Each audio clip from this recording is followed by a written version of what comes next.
আসসালামু আলাইকুম বন্ধুরা। সাম্প্রতিক বাংলাদেশের প্রকাশিত নবম ও দশম শ্রেণীর পাঠ্য বইয়ে হংকং ও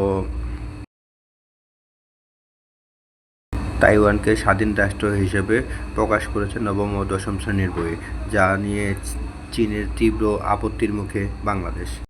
কার ইশারায় এটা করা হচ্ছে? যুক্তরাষ্ট্রের মতো চীনের বৃহৎ বাণিজ্যিক শত্রু এবং সামরিক শত্রু কখনো হংকং ও তাইওয়ানকে চীনের অবিচ্ছিন্ন অংশ হিসেবে স্বীকার করে না। সেখানে বাংলাদেশে কার কথায় এটা করা হচ্ছে, যা বাংলাদেশ এবং চীনের বন্ধুত্বপূর্ণ সম্পর্ক নষ্ট করেছে।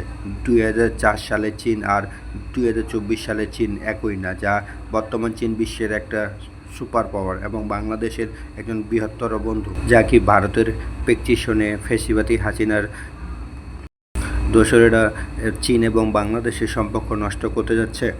আন্তর্জাতিক বিশ্ব বাংলাদেশ বইয়ের 142 নম্বর পৃষ্ঠায় যা প্রকাশের মাধ্যমে চীনের তীব্র আপত্তির অনলাইন কপি সংস্করণ না করে পুনরায় প্রকাশ করার মাধ্যমে বাংলাদেশ এবং চীনের সম্পর্ক নষ্ট করার পায়তারা করছে।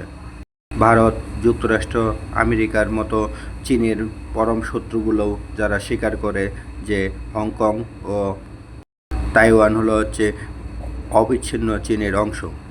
সেখানে বাংলাদেশের বইতে কিভাবে দেখানো হলো যে হংকং ও তাইওয়ান স্বাধীন রাষ্ট্র। বাংলাদেশ শুধু হংকং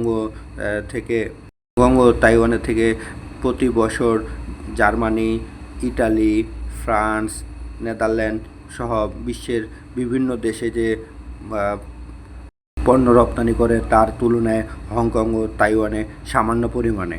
তাহলে এটা প্রকাশের মাধ্যমে বাংলাদেশ এবং চীনের সম্পর্ক ঝুঁকিতে ফেললো কি?